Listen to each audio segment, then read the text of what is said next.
Hi, I'm Steve Kahn, and you're watching on the Ivy League Digital Network as we bring you some interviews with some legends of Yale football. And there's one legend joining me right now who might not be so well known on the Yale golf course, although he does have some time out here. But everybody knows who this gentleman is on the gridiron in the Yale Bowl. Brian Dowling, Yale class of '69, quarterback for the Bulldogs out of Cleveland, Ohio. Brian, right. Thanks for joining us. My nice pleasure. to see you. Hope you had a great day today, and we're wondering what it's like for you to come back to Yale Bowl nowadays and see what's going on with Yale football and the excitement that's going on. It's fun. 2 years ago with the cadets marching in, and it was really something, and it had such an exciting season with 6 home games. Last year wasn't so good with only 4 home games. Right. But it's fun. Football's wide open with the offenses these days, and so it's different. And I happen to sit with a 91-year-old who's been watching Yale football for 70 years, and he comes up with the same comments as I do at the same time. So a guy named Bud Smith, who's a terrific guy and longtime Yale fan, and so we sit together in the end zones every home game and really enjoy it.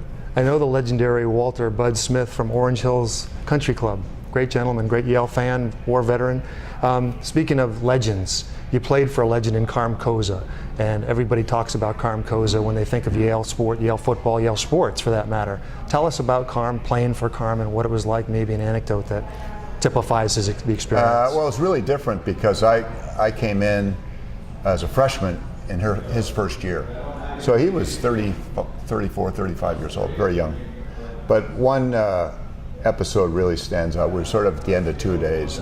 We still had 2 days, and it was really hot, and people are on edge, and we usually sprint at the end of practice. And he usually jumps out to the 40-yard line. Everybody's in the end zone, and they run in groups. No Carm. So everybody's looking around. Where is he? Where is he? And all of a sudden, a Good Humor truck drives onto the field, and he's at the wheel, and everybody had ice cream. So it was something you probably didn't find in the Big Ten.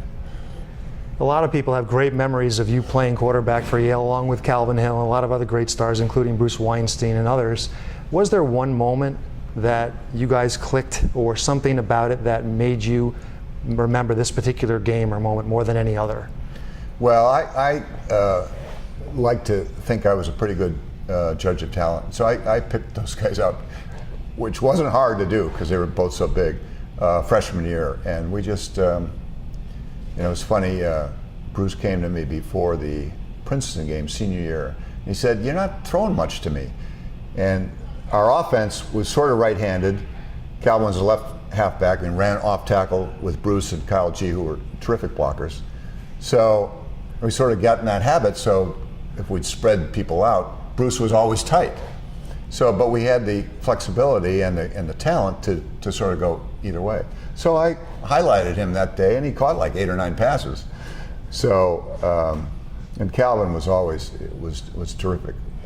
I think him playing quarterback in high school, when I started to scramble, because I never liked to take a loss, he was very good at getting open. Plus, he was big, and he averaged senior year. I think he averaged 20 yards a catch, which meant we only had to throw about 20 times a game. But they were both such good players. I was very fortunate to play with such a good group.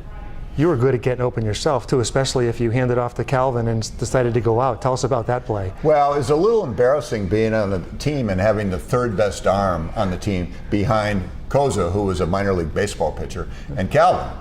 I caught a couple of touchdown passes from him in games. It was fun. And you sort of pitch it back, and he'd run around, and I'd sort of go around the other end and try to get lost in the pursuit, and usually did. And he had a good arm, so it was pretty easy. That's fun. Thank you so much for joining us today on the Ivy League Digital Network. It's good to see you, My Brian. pleasure. Thanks. Nice to see you.